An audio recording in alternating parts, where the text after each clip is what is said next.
자, 우리 함께 입술을 벌려서 아멘으로 먼저 하나님을 예배하겠습니다. 할렐루야. 자, 데일리 처치를 통해서 같은 말씀 앞에서는 예배자분들 예수님의 이름으로 환영하고 축복해 드립니다. 저는 사실 거기에 더 가치를 둡니다. 같은 말씀 앞에 사람들이 선다는 거. 지구가 둥그니까 시간차가 다 있겠지만, 예를 들어서 주일날 11시가 땡 하면 모든 사람들이 하나님 앞에 선다는 것. 저는 이런 장면들을 굉장히 귀하게, 복되게 생각을 하는 편입니다. 그래서 이 자리에 여러분들이 복이 있는 것은 우리가 같은 말씀 앞에 선다는 것.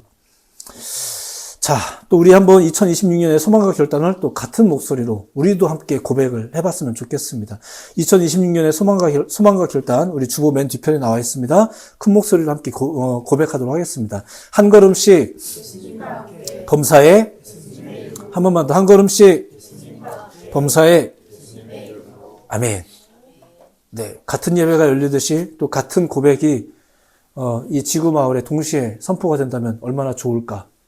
네, 이런 소망을 가져봅니다. 자, 예수님으로 인해서 변한 것이 있다. 이런 내용들을 이렇게 몇 가지 나눠서 좀 소개를 해드리고 있습니다. 대부분의 설교가 그렇듯이 이런 설교가 끝나면 대부분 우리가 이렇게 변해야 되는 거구나, 이렇게 과제처럼 다가오는 것은 조금 불가피합니다. 네. 이런 것들은 좀 염두하셔서 오늘의 이야기를 계속해서 좀 보시면 좋을 것 같습니다. 그리고 성경에 나오는 이 변화에 관한 이야기, 지금 우리가 다루는 이 모든 성경의 이슈가 하나님 신앙을 가진 사람들 내에서, 그리고 그들을 대상으로 펼쳐진 이야기다라는 것을 우리가 좀 주목해 볼 필요가 있습니다. 자, 그러니까 이미 하나님 신앙을 가진 사람들이 알아야 할 것, 변해야 할 것이 있다. 이런 내용이라는 거죠. 믿었으니까 땡, 이게 아니라는 거예요. 믿었지만 여전히 우리가 계속 점검하고 알아야 되고, 혹은 알았는데 잃어버린 것도 뭔지 이렇게 점검해야 될 것이 있다는 거죠. 자, 우선 당시 하나님의 신앙을 가진 사람들, 유대인들이죠. 그들은 생각보다 훨씬 경직되고 불친절했었다라는 이야기를 첫 번째 소개를 해드린 바 있습니다. 본래 하나님 신앙이 그런 건 아닌데 이상하게 그 신앙을 가진 사람들이 좀 그랬었어요. 그런데 이제 조금 더 시간이 지나서 예수님을 믿는 사람들이 등장을 했는데 그들은 어땠나? 가시적인 거지만 그들의 가장 큰 특징은 친절했다. 이런 내용을 이제 지지난주에 전해드리면서 이야기가 시작이 됐습니다. 예수님으로 인해서 하나님 신앙이라는 것이 이런 거다라는 것을 바르게 배우면서 이제 그렇게 됐다는 얘기예요. 그런 사람들이 따로 있는 건 아니고, 그렇게 변했다. 물론 그 이전까지의 유대인들도 개개인으로 놓고 본다면 다 불친절했겠는가? 그렇진 않았겠죠. 그리고 반대로 예수님 믿는 사람들도 마찬가지입니다. 예수님 믿는 사람들이 다 착해요? 그렇지 않아요. 사실은. 부끄럽지만 그렇진 않습니다. 다만 예수님이 보여준 본래 하나님의 신앙은, 그리고 그 예수님을 믿는 자들에게서 나타난 하나님의 신앙은 어떻던가? 유대인들의 그것과는 조금 달랐다. 유대인들의 그 신앙 굉장히 좀 숨막혔잖아요. 교회를 다니는데 하나님을 믿는데 뭔가 숨막혔잖아요. 그랬단 말입니다. 자, 두 번째는 이런 걸 소개해드렸습니다. 성령의 시대가 열렸다. 이런 이야기를 또 소개해드렸습니다. 지난주 내용이죠. 당시 하나님 신앙을 가진 유대인들은 사실상 율법의 시대를 살던 사람들이었었습니다. 스스로 그 안에서 살았죠. 철저하게. 자, 그런데 예수님이 오셔서 이런 말씀을 이제 증거하기 시작한 겁니다. 내가 아버지께 구하겠으니 그가 또 다른 보혜사를 너희에게 주사 영원토록 너희와 함께 있게 하리니 그는 진리의 영이라. 성령 얘기하는 겁니다. 성령 얘기. 그리고 결과적으로 이것이 무슨 얘기였냐? 새로운 지침을 따르는 시대가 온다라는 이야기였었어요. 새로운 지침. 그동안엔 철저한 지침이 뭐였어요? 율법. 이것이었는데 이제는 하나님의 영. 이거라는 얘기예요. 자, 율법을 경시하는 듯한 예수님의 이 발언과 행적들이 당시에 문제가 된다라고 생각했던 사람들이 많았는데 잘 생각해 보시면 예수님이 못할 말을 한 게 아니거든요. 왜냐하면 예수님이 하셨던 그 이야기가 이미 율법에 요엘이라는 선지자의 예언에 다 기록되어 있었습니다. 그 후에 내가 내 영을 만민에게 주리니 너희 자녀들이 장래일을 말할 것이며 너희 늙은이는 꿈을 꾸며 너희 젊은이는 이상을 볼 것이며, 이게 이미 수백 년 전에 저들이 그렇게 추앙하는 율법 안에 다 담겨있던 내용이었었어요. 자, 그러니까 하나님의 영에 대한 예수님의 이 선포는 처음 있었던 말도 아니고 그게 결코 터무니없는 얘기도 아니었다는 얘기입니다. 이미 저들의 율법에 하나님 신앙이 그런 시대적 변화를 예언하고 있었어요. 예수님은 더 나아가 그 성령의 시대에 대해서 그 필연성을 이런 식으로 설명하기도 했었죠. 그러니까 반드시 와야 된다라는 이야기를 이런 식으로 설명한 적도 있습니다. 내가 아직도 너희에게 이를 것이 많은데 지금은 너희가 감당하지 못하리라. 그러나 진리의 영이 오시면 그가 너희를 모든 진리 가운데로 인도하시리니 그가 스스로 말하지 않고 오직 들은 것을 말하며 장래 일을 너희에게 알리시리라. 확실한 것은 자, 이제부터는 무언가를 지키며 살아가야 하는 율법의 시대를 넘어서, 잠시 후에 설명을 하겠지만 율법의 시대가 아주 무용했다 이건 아닙니다. 율법 중요한 거 맞습니다. 그런데 그 시대를 넘어서 하나님의 영의 이끄심을 따라서는 성령의 시대가 온다는 것이었고 그렇게 되었죠. 그렇게 됐습니다. 자, 오늘은 이어서 세 번째로 또 다른 시대적 규정을 좀 이런 식으로 좀 설명을 드릴까 합니다. 예수님으로 인해서 변한 거, 예수님으로 인해서 오게 된 시대, 바로 자녀의 시대가 열렸다라는 표현입니다. 자, 이 표현을 가지고 오늘 이제 말씀 전해드리겠습니다. 자, 계속 말씀드리지만 당시 유대인들 철저하게 율법에 매여서 말씀을 지키는데 나름 최선을 다했던 그런 삶을 살던 사람들이었습니다. 그리고 율법 자체가 나쁜 것은 아니다. 이런 얘기 자꾸 말씀드렸죠. 율법이라는 것은 하나님의 사람들이 하나님의 사람답게 살도록 하나님이 주신 겁니다. 율법은 좋은 거예요. 당연히 지키라고 주신 거고 중요하니까 주신 거겠죠. 자, 그런데 이제 이런 부분을 이제 우리가 생각해 봐야 되는 거죠. 율법이 가지고 있는 특징들. 법이라는 게 본래 어떤가? 자, 근데 본래 법이라는 게 어떤가? 조금만 생각해 보면 이렇습니다. 기본적으로 법이라는 것은 뭐뭐를 하라라는 권면보다 뭐뭐를 하지 말라라는 금령이 대부분입니다. 실제로 10계명 아시죠? 다 외우지 못해도 상관없습니다만 어디선가 보시면 알 수 있어요. 10가지의 계명 중에 8가지가 하지 말라입니다. 자, 이것을 제가 이런 식으로 설명드린 적이 있는데 왜 하나님은 처음부터 인간을 향해서 열심히 해봐라는 권면보다 야 제발 진정해라는 금령을 더 많이 주신 걸까? 제가 이것을 이런 식으로 설명드린 적이 있습니다. 우리는 격려를 받아야 될 것보다 뭔가 좀 진정을 시켜야 될 게 우리가 많은 존재가 아닐까? 이런 생각들.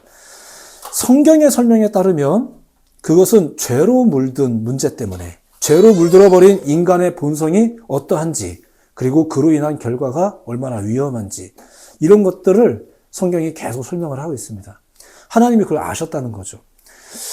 자, 사람들이 가지는 일반적인 착각 중 하나가 이런 겁니다. 우리가 보통은 선하게, 평범하게 사는데 가끔 악해진다라는 생각을 하는 거예요. 친구 잘못 만났을 때, 상황이 안 좋았을 때, 어쩔 수 없이 혹은 속아서 등등. 이럴 때 우리가 나는 그렇게 살고 싶지 않았지만 가끔씩 악해진다라고 생각을 하는 거예요. 자, 그런데 성경적 관점에 따르면 조금 기분 상하시겠지만 사실 정반대입니다. 우리는 주로 악하다가 가끔 선해집니다.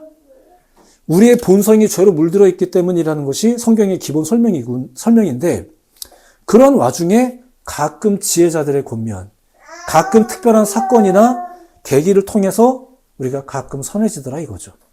그리고 바로 그때가 우리가 잠깐 멈춰서는 순간입니다. 도약을 위해서든 돌이킴을 위해서든 잠깐 멈추는 타이밍이 있어요. 이러한 기능을 했던 초기의 장치가 그게 율법이에요. 멈춰라. 하지 마라. 잠깐만. 그거 더 하면 너 넘어질 것 같은데, 그거 더 하면은 이제부터는 범법이 되는데, 이렇게 멈춰 세우는 것이 있어요. 거기 넘어서면은 1년 살 거 3년 살아. 막 이러면서 이제 하는 그런 법이 있잖아요. 멈춰 세우는 기능을 했던 게 그게 율법이었었어요. 그래서 하지 마라. 라는 금령이 많이 나왔었죠. 자, 멈춰 세운다. 자동차는 빨리 달리는 기술 못지않게 잘 멈추는 기술이 중요하다고 합니다. 그 기술이 없다면 사실상 빨리 달리는 제주가 위험한 요소가 돼요.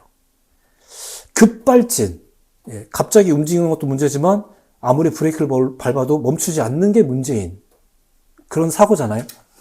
건강을 위해서는 운동을 해야 한다라는 것도 중요하지만 무언가를 끊어내야 된다라는 것도 중요하다고 합니다.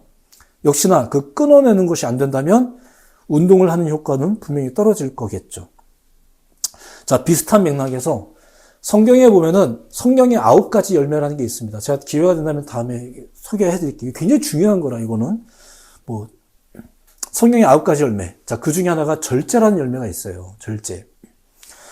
절제는 갈 때까지 가서 멈추는 걸 절제라고 하지 않습니다. 그러니까 먹다가 배가 터질 때까지 먹다가 나 더 이상 못 먹겠어라고 하는 건 절제가 아닌 거죠. 더 먹고 싶지만, 그리고 내가 충분히 더 먹을 수 있지만 멈춰서는 걸 절제라고 하는 거겠죠. 자, 그래서 잘 보세요. 잘 멈추면 그 자동차의 속도감이 빛이 나기 시작합니다. 잘 끊어내면 운동한 효과가 더 확실히 빛을 발휘하게 되죠. 자, 그러니까 이게 무슨 말이냐면은 절제라는 것은 그 자체가 그렇게 아름다운 말이거나 그 자체가 그렇게 화려한 말은 아니에요. 그런데 이 절제가 잘 되면, 이 멈추는 게 잘 되면 오히려 나머지가 빛이 나더라 이거예요. 그래서 제가 이런 식으로 설명했던 적이 있습니다. 성경의 9가지 열매, 사랑, 희락, 화평, 자비, 양성, 충성, 온유, 절제, 오래 참음 이 있는데, 이 절제는 묘하게 나머지 8가지와는 조금 결이 다르거든요. 근데 이 절제가 탁 들어가는 순간에 나머지 열매가 참 그럴듯해져요. 사랑은 성령의 열매다 이래가지고 우리가 사랑을 막 하는데 막 모든 여자를 다 사랑해. 이러면 되겠어요? 이런 게 있잖아요. 어떤 선과 이거 법으로 규정하든 뭐가 됐든 분명히 멈춰 세우는 어떤 선이 있더라는 얘기죠. 자비 얼마나 좋아요. 그런데 또 막 한없이 막 뭔가 이게 있어요. 자비를 자비답게 빛나게 만들어주는 그 제어 장치가 있는데 그게 절제더라 이거예요. 절제는 분명히 몸통이 될 만한 덕목은 아니에요. 근데 마치 소금처럼 온갖 것에 맛을 더하는 덕목은 분명합니다. 이 소금도 그렇습니다. 제가 최근에 우연히 알게 됐는데 아마 여러분들 다 아실지도 몰라요. 근데 전 처음 알았어요. 소금은 짠맛만 내는 게 아니라 단맛도 낸대요. 자, 그러니까 소금은 분명히 짜잖아요. 소금은 짜요.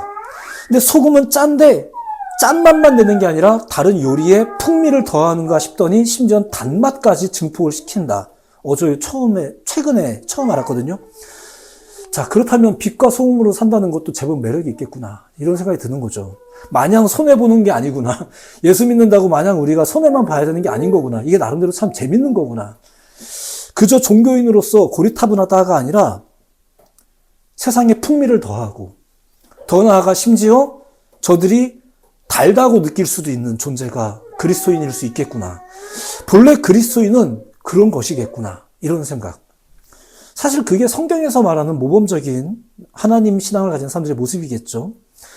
자, 이처럼 절제, 멈춰 서는 것, 율법, 이런 것들은 우리의 삶을 그렇게 기능하게 만들어줘요. 하루를 잠깐 멈추는 것이 나머지 6일을 위해서 굉장히 중요한 활력이 되죠. 그게 몸통은 아니에요. 율법이 최고는 아니에요. 하지만 정말 중요하고 도움이 돼요. 그날 안 나가면은 큰일 난 바로 지옥 갑니까? 그건 아니에요. 하지만 나머지 6일이 참 중요할 수 있죠. 그거 하나로 인해서. 그래서 우리가 이렇게 구별됨이 있고 그런 기능들을 하는 게 있더라 이거죠. 우리를 순전하게 돕는 하나님의 장치라고 말할 수 있습니다. 많아요. 율법도 그렇고 주일도 그렇고 예배도 그렇고 여러 가지가 있어요. 그리고 그런 내용들은 대체로 좀 금령으로 이제 좀 구성되어져 있긴 해요. 뭘 하라는 것보다 좀 하지 말라는 게 좀 많아요. 그렇긴 한데, 그래서 사람들이 그래서 보통 싫어하기도 하는데, 율법의 금령은 율법의 겉면만큼이나 중요하고 복됩니다. 자, 그런데 문제. 자, 오늘의 본문으로 넘어가는 내용입니다. 문제는 사람들이 그 법을 오용하고 변질시키기 시작했다는 거죠. 더 나아가 그런 법이 시대가 변해가면서 더 많이 개발되고 강요되기 시작했어요. 그 과정 중에 주종이 형성되고 상하가 형성되고 빈부가 형성되기 시작했어요. 누군가는 또 그 우위를 차지하려고 통제의 주체가 되려고 노력하고 심지어 자신은 그 통제에서 벗어나고 싶어서 근데 더불어서 그 모든 일들을 위해서 그들이 이용한 게 그게 또 법이에요. 법이라는 게 그렇게 새겨지기 시작했어요. 불편하죠.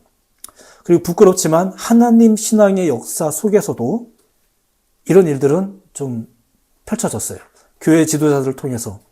그들은 율법을 근거로 스스로 높아졌고 사람들을 차별하고 소외시키고 경시하고 심지어 폭력을 정당화하고, 그들은 왜 그 좋은 하나님의 법을 가지고도 그렇게 빡빡하게 살고 또 성도들을 빡빡하게 만들었을까? 그리고 자기들은 뒤에서 자유롭고 싶고. 이것이 우리가 성경에서 자주 보는 그 유대 종교 지도자들의 모습인데, 부끄럽게도 예수님의 교회 시대가 열린 이후 그리스도인들 사이에서도 이런 모습이 종종 나타나는 것 같긴 합니다. 자, 결국 성경의 이야기를 이제 정리해 보자면 이렇습니다. 이런 것이 가장 우리의 배경이 된다라는 설명을 성경이 하고 있는 거죠. 첫 번째, 인간은 본능적으로 죄의 종으로 살 수밖에 없다는 거예요. 죄가 들어온 이후로 우리는 나름 우리가 착하게 살려고 노력한다고 믿고 있지만 우리 가운데 끊임없이 틈만 나면 비집고 나오는 어떤 기질들이 있죠. 우리는 죄의 종으로 살 수밖에 없다는 것. 그러다가 그 죄를 벗고 거룩하게 살라고 주신 법이 또 있었어요. 그게 율법이잖아요. 근데 놀랍게도 그 율법이 또 오용되면서 이제는 사람들이 그 율법의 종으로 살기 시작했어요. 그것도 빡빡한 거죠. 또 이제 교회에 오면서도 그게 자유롭지 않고 오히려 교회가 또 우리 가운데 또 다른 무게가 되고, 이것이 성경 속 유대인들의 신앙을 향한 결론적인 평가를 할 수 있습니다. 죄의 종으로 살다가 이제는 율법의 종으로 사는 것, 도대체가 벗어나질 못하는 거죠. 자, 사도 바울이라는 사람이 있어요. 자, 이 사람은 이러한 신앙의 구조를 잘 이해하고 그것을 가르치면서 올바른 신앙이라는 것이 이런 거다라고 가르치면서 복음을 전한 사람 중에 한 명이었습니다. 왜냐하면 그 사람 자체가 유대교의 전문가였거든요. 그러니까 자기도 예전에 이게 확고하다. 이것이 확고하기 때문에 내 행동도 정당하다. 이러면서 사람들을 막 괴롭혔던 일을 했던 사람이 사도 바울이기 때문에 이것을 돌이키고 나서 그가 잘못됐구나. 경험을 해봤잖아요. 경험을 해봤기 때문에 더 잘하는 거죠. 그래서 그것을 잘 비교 분석해가면서 성도들에게 여러분들 바른 신앙이라는 것은 말입니다. 이러면서 전했던 사람. 그래서 우리가 그의 편지를 차용해서 오늘날의 이제 교회들이 신학적인 이제 틀을 잡고 이렇게 해온 거죠. 자, 오늘 우리가 읽은 본문이 바로 그 사람이 쓴 편지 중 하나입니다. 갈라디아라는 지역의 성도들을 향해서 쓴 내용인데, 내용의 이유는 그렇습니다. 사실 이 사람이 이제 이런 종류의 편지를 많이 쓰긴 했습니다만, 변질된 복음이 변질된 것을 놓고 걱정하면서 그 성도들을 위해서 쓴 편지가 그 내용입니다. 당시 갈라디아 교회도 역시 이 바울을 통해서 예수님을 믿고 그리스도인이 됐는데, 문제는 이 바울이 떠났을 때, 그러니까 말씀의 공급이 끊겼을 때, 저들 안에 다른 사상들이 막 비집고 들어왔단 말입니다. 근데 대표적으로 갈라디아 교회의 큰 이슈는 믿으면 된다라고 열심히 가르쳤는데 믿음으로는 부족하다 이러면서 또 행위를 강조하고 또 다른 어떤 절차를 강조하는 사람들이 또 막 등장한 거예요. 그래서 바울이 그것을 위급하게 느끼면서 이건 아닌데 왜 또 그렇게 되나? 왜 또 이전으로 돌아가나? 이러면서 이제 편지를 썼는데 나름대로의 다급함을 가지고, 그래서 이 갈라디아서는 다른 서신서와 달리 처음에 1장에 시작할 때 이제 안부 인사도 안 해요. 그냥 바로 본론으로 들어갑니다. 니네 말이야 이런 얘기가 내 귀에 들려오던데 이러면서 이제 막 이야기합니다. 그 내용이 막 지적을 하다가, 그리고 이제 오늘 본문 4장에 들어서서 우리 신앙에 대해서 그가 또 이제 이렇게 규정을 하는 거예요. 그 규정의 내용이 이제 오늘 이야기의 핵심이죠. 종에서 자녀로 넘어가는 과도기의 상태가 있다라는 것을 설명을 해주는 내용입니다. 자, 이제 그 내용을 빠르게 설명하겠습니다. 오늘 본문 앞서서 1절부터의 내용인데 한번 들어만 보십시오. 내가 또 말하노니 유업을 이을 자가 모든 것의 주인이나 어렸을 동안에는 종과 다름이 없어서, 이런 이야기로 시작됩니다. 이해가 되셨나요? 유업을 이을 자가 모든 것의 주인이나 어렸을 동안에는 종과 다름이 없어서, 그 말씀 자체에 반전이 있죠. 모든 것의 주인이나, 그런데 어렸을 때는 종과 다름이 없다. 이렇게. 모든 것의 주인이니까 마음대로 할 수 있을 것 같죠. 근데 너무 어려서 종하고 다를 게 하나도 없는 때가 있다. 이런 내용입니다. 믿음을 통해서 하나님의 자녀라는 놀라운 신분을 얻었음에도 불구하고 미숙한 단계가 있을 수 있죠. 그리고 사실 그 단계에서는 율법이라는 것이 굉장히 잘 기능을 합니다. 가르치고, 야, 이때는 앉아야 돼. 이때는 숟가락은 이렇게 들어야지. 뭐 이러면서 우리가 막 말귀도 못 알아듣는 애기한테 지금부터 막 가르치고 있잖아요. 못 알아듣더라도 몸에라도 배라고 막 이러면서 가르치는 거잖아요. 그러니까 율법은 중요한 게 맞아요. 그래서 2절. 그 아버지가 정한 때까지 후견인과 청지기 아래에 있나니. 그러니까 율법은 필요한 게 맞고요. 심지어 그런 시기가 있을 수도 있어요. 그거는 신앙적으로도 그렇고 우리의 인생의 연륜으로도 그렇습니다. 아직까지는 부모님 밑에 있는 게 좋아요. 뭐 이런 때가 있죠. 그러면서 이제 오늘 본문인데 3절은 이렇게 시작이 됩니다. 이와 같이 우리도 어렸을 때에 이 세상의 초등학문 아래에 있어서 종로로 타였더니 그러니까 신앙적으로든 세상적으로든 이러한 단계가 있으면 팩트라는 얘기예요. 이게 너희가 종로로 됐다 해서 막 기분이 상할 게 아니라 이런 단계가 심지어 필요도 한 거예요. 그럴 수 있는 거죠. 이와 같이 우리도 어렸을 때 이 세상의 초등학문 아래에 있어서 종로로 타였더니 너희가 그런 세상에 있었으면 그럴 수 있었어. 맞아. 이해가 돼.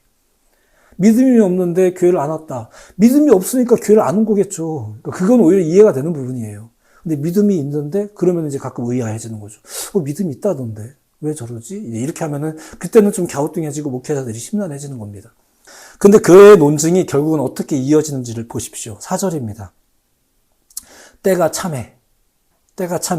하나님이 그 아들을 보내서 여자에게서 나게 하시고 율법 아래에 나게 하신 것은 자, 이것은 단순히 인생에서 일정한 때가 되었을 때라는 뜻도 있지만 이야기의 내용은 그렇습니다. 신앙의 역사에 비춰본다면 인류가 그 율법의 기능을 충분히 경험하고 그것은 좋은 것이 분명하지만 스스로의 힘으로는 그 법을 다 지킬 수도 없다는 것을 충분히 경험하고 깨달았을 때를 말하는 거예요. 제가 자주 말씀드린 적이 있는데 성경은 구약과 신약으로 나뉩니다. 근데 구약은 맨 끝이 말라기인데 말라기에서 다음이 이제 신약의 마태복음인데 그 사이에 사실은 400년이라는 공백이 있어요. 이 공백 기간이 신앙적으로는 어떻게 평가가 되어지는 시대냐면은 선지자가 없던 시대입니다. 그러니까 말씀 전하는 이제 목회자라는 직업이 없었던 건 아닌데 하나님께서 한 100년에 한 명꼴로 그렇게 선지자들을 보내셨는데 그 선지자가 없던 시절이 그 신구약 중간기라고 부릅니다. 그리고 영적인 암흑기라고도 불러요. 그 시간대 때도 히브리인들은 우리가 유대인들이라고 부르는 사람들의 그 원형이죠. 그 히브리인들은 신앙생활을 했습니다. 하나님 잘 믿었습니다. 그런데 이런 메신저들이 없이 자기들 나름대로 야 이렇게 하는 게 교회가 더 좋은 게 아닐까? 이렇게 하는 게 믿음이 아닌가? 이러면서 해왔던 시절이 400년이었습니다. 율법이 오히려 더 강화가 됐죠. 여러 가지 조항도 더 많이 만들고 이러면서 그들이 했는데 해봤더니 어떻더라. 뭐 결과가 어떻든 그걸 다 경험해 보고 나서 마태복음이 열린 거예요. 그리고 그걸 다 경험해 보고 나서 이제 하나님이 비로소 그 아들을 보내사 이러면서 예수가 온 거예요.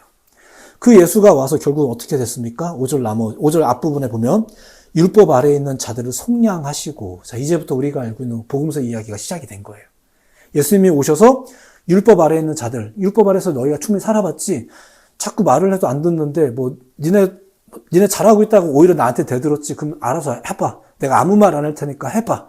이러면서 400년 동안 아무 말씀 안 하셨다가 자 해봤더니 어때? 이러면서 등장하셔서 이제 말씀하시는 거예요. 근데 보니까 계속 충돌하죠. 이제 그 예수님이 오셔서 하나님의 아들이 오셔서 보니까 다른 데를 열심히 했다고 하는 사람들이 계속 충돌하는 거예요. 그리고 뭐 그동안에 뭐 더 잘한 줄 알았더니 더 좀 이상해진 거예요. 계속 충돌해요. 그게 우리가 알고 있는 신약성경의 이야기입니다. 그리고 예수님도 우리처럼 인간으로 오셨다고 합니다. 그러니까 잘 알죠. 죄가 뭔지, 율법이 뭔지, 인간의 육신의 한계가 뭔지, 배고픈 게 뭔지, 그리고 그것에 매여 산다는 게 뭔지를 너무나 잘 알죠. 그걸 다 아는 분으로서 그분이 하신 사역이 어떻던가. 그 모든 구속에서 우리를 건져내 주셨다라는 게 예수님의 사역의 핵심인 거예요. 그분이 메시아다라는 증거의 이야기인 거죠. 그리고 이런 예수님에 대해서 이제 이러한 예수님의 모든 이야기에 대해서 사도 바울이 여러 편지를 통해 이제 밝히는 내용이 이런 것입니다. 그러므로 이제 그리스도 예수 안에 있는 자에게는 결코 정죄함이 없나니 이는 그리스도 예수 안에 있는 생명의 성령의 법이 죄와 사망의 법에서 너를 해방하였습니다. 죄와 사망의 법에서라고 했을 때 죄와 사망이 법을 수식하는 두 가지라고 생각했거든요. 죄와 사망이. 근데 보니까 이게 잘못된 수식들이더라고요. 죄가 따르고요. 사망의 법이 따로예요. 그 사망의 법이 그게 율법이에요. 율법도 나쁜 거다가 아니에요. 율법을 통해서 사망을 우리가 알기 때문에, 죄를 알기 때문에 그런 겁니다. 죄와 사망의 법이라는 말이 법을 수식하는 두 가지가 아니라 죄가 따르고요, 사망의 법이 따로예요. 여기에서 너를 해방하셨다 이렇게 말해요. 예수님이 우리를 죄와 그 사망의 법에서 건져내신 구세주란 얘기죠. 이게 복음의 핵심입니다. 우리가 예수님을 믿는 이유가 거기서부터가 출발인 거예요. 만약에 그게 아니라면 여러분들이 더 많이 말씀을 들으시고 많이 묵상하시는 여러분들이 됐으면 좋겠습니다. 우리가 믿음을 통해 그리스도인이 된다는 것이 어떤 의미인지를 우리가 좀 잘 알아야 되잖아요. 과제 이전에 축복과 같은 특권이 있습니다. 하나님 우리를 사랑하셔서 독생자를 보내셨고 예수님이 우리를 위해서 우리의 죄를 대신해서 죽으셨습니다. 믿으시기 바랍니다. 뭔가 굉장히 고지식하고 굉장히 종교적인 이 메시지가 사실은 우리 모든 이야기의 가장 핵심에 있습니다. 자, 그리고 이렇게 율법 아래에 있는 자들을 속량하시고 라는 말 이후에 이제 뭐라고 말을 하냐. 이렇게 이어지죠. 5절 나머지 내용이에요. 우리로 아들의 명분을 얻게 하셨다. 이렇게 이어져요. 자, 오늘 이야기의 사실 핵심이자 결론이기도 합니다. 사실 바울의 표현은 공부한 사람답게 조금은 법적인 표현이긴 합니다. 자녀의 명분을 얻었다. 이렇게 표현하긴 하는데 요한이라는 또 다른 제자가 있죠. 요한은 본질적인 변화로서 하나님으로부터 났다. 자녀가 되었다. 이렇게 묘사도 합니다. 뭐라고 표현을 했든 간에 중요한 건 이 모든 것이 자녀의 명분이든 실제로 자녀가 됐든 이것이 우리의 힘으로 되지 않는 건 분명하고요. 예수님으로 인해서 그렇게 불릴 수 있는 시대가 되었다라는 게 그게 명확한 성경의 이야기입니다. 오늘의 제목처럼 자녀의 시대가 열린 거죠. 우리가 열은 거 아니에요. 우리가 노력해서 그렇게 한 거 아닙니다. 그리고 바울은 그 자녀의 명분을 얻게 됨으로 인한 변화를 이렇게 설명하는 거죠. 6절입니다. 너희가 아들임으로 하나님이 그 아들의 영을 우리 마음 가운데 보내사 아빠 아버지라 부르게 하셨느니라. 제일 먼저는 호칭의 변화를 이야기합니다. 그리스도인들이 하나님을 아버지라고 부르는 것, 부를 수 있게 된 것. 우리는 원래 피조물이거든요. 그러니까 우리는 원래 하나님을 향해서 그냥 하나님이라고 불러야 되는 게 맞아요. 근데 소위 진짜 아들이었던 예수께서 가르쳐 준 거예요. 너희가 어떻게 기도해야 될지 내가 알려주마. 하늘에 계신 우리 아버지요. 이렇게 우리의 주기도문이 이렇게 시작하잖아요. 그러니까 아버지라고 불러도 된다고 말해준 거예요. 이런 특권은 우리보다 힘센 사자들은 이런 특권을 못 얻었습니다. 공룡은 이런 특권이 없었고요. 어느 누구도 우리에게 이런 특권을 우리에게 부여해주지 못했어요. 예수만이 이런 특권을 우리에게 부여해 주셨습니다. 그러니까 교회 안에서 우리가 하나님 아버지라는 말들을 가끔씩 교회에서 쓰시는 분들이 그게 관용적인 표현이 아닙니다. 그건 굉장히 특권적이고 축복된 표현입니다. 우리가 식당에서 이모님 하는 거랑 수준이 다른 겁니다. 자, 그리고 이러한 관계를 이제 바울이 마지막으로 종결하는 내용이 7절의 내용입니다. 그러므로 네가 이후로는 종이 아니요 아들이니 아들이면 하나님으로 말미암아 유업을 받을 자니라. 지금 바울이 일단 내용도 내용이지만 지금 바울이 이런 말을 그 고린도 지역 그리스도인들에게 하는 이유가 뭐겠습니까? 이게 너희의 정체성이다. 너희는 예수님을 믿고 그런 자녀의 권세를 가진 존재들인데 왜 또 율법의 시대로 돌아가려고 하냐? 왜 그런 말이 휘청거리냐? 지금 이런 얘기를 하고 있는 거예요. 자, 오늘은 이 말씀을 통해서 우리가 예수님으로 인해 직면하게 된 시대가 이렇다라는 말씀을 좀 소개해 드리는 것입니다. 사실은 자녀의 시대가 이렇다라는 설명을 드리기보다 앞선 이야기를 설명드리고 그래서 이런 시대가 왔습니다라는 말로 오늘 설교가 끝이긴 합니다. 자녀의 시대가 열렸다라는 것이 아포리즘처럼 우리 가운데 그냥 그 자체가 메시지입니다. 맨 처음에 말씀드렸듯이 가끔 목회자의 설교가 성도들에게 과제처럼 여겨지기도 합니다. 실제로 그렇긴 합니다. 네가 이후로는 종이 아니요 아들이니 아들이면 하나님으로 말미암아 유업을 받을 자니라. 이런 말씀은 우리로 하여금 아들처럼 살아야 되는구나라는 과제로 다가오는 것도 사실이란 얘기예요. 하지만 누차 말씀드리지만 오늘의 설교는 우리가 그런 시대를 만들어 나가야 된다라고 들으시기보다 우선 이 말씀이 선포라는 것, 예수님으로 인해서 이런 시대가 왔다라는 선포라는 것을 여러분들이 먼저 기억하시고 이것을 먼저 새기시는 일들이 필요하다 싶어서 이렇게 말씀 전해드립니다. 우리는 없는 것을 이루기 위해서 애쓰는 사람들이 아니에요. 이미 있는 것, 이미 선포된 것을 확증하고 나타내는 삶을 살라고 부름받은 존재인 거죠. 잘 생각해 보세요. 예수님이 오셔서 제일 먼저 전하신 말씀 중에 이런 메시지가 있었거든요. 하나님의 나라가 왔다. 자, 근데 당시에 그 사람들이 그걸 안 믿었거든요. 어디를 봐도 이게 온 거예요. 세상 돌아가는 거 보세요. 이 전쟁과 기근과 믿는 사람들이 더 이상하다가 보세요. 이게 온 것 같아요? 그쵸. 우리가 눈으로 보면 그렇게 보여요. 근데 예수님은 이 선포를 하셨죠. 제자들도 이해를 못했어요. 3년을 따라다녀도 이해를 못했어요. 자, 그런데 시간이 조금 흘러서 열심히 예배하면서 기도하면서 더 나아가 성령 받고 나서 그들이 비로소 믿게 됐죠. 뭘 믿게 된 거예요? 정말 왔구나. 예수님이 정말 메시아였구나. 그러니까 우리는 없는 걸 만들어 나가는 게 아니에요. 이미 선포된 걸 확증해 나가는 사람들인 거지. 우리의 삶이 그래야 된다는 얘기죠. 마찬가지로 이런 말씀으로 선포를 드립니다. 예수님이 자녀의 시대를 여셨습니다. 믿으시기 바랍니다. 다만 과제처럼 우리가 이 말을 들으면서 우리 가운데 우리가 스스로 질문하는 법을 배우게 되는 거죠. 나는 자녀인가? 나는 과연 자녀처럼 사나? 이런 질문이 여러분들 안에 일어나게 만드는 게 그게 성령입니다. 초신자 때는, 아직 어릴 때는 때로는 앞에서 시키는 대로 좀 아멘도 해보시는 것도 괜찮습니다. 원하든 원치 않든 지킬 것을 지키면서 행하는 단계도 필요합니다. 갈라디아서가 어디에 있는지도 알아야 되고 기도하는 법도 배울 필요가 있습니다. 특정 시간을 지키기 위해 결단 혹은 노력을 하시는 것도 필요합니다. 기왕이면 권면해 드립니다.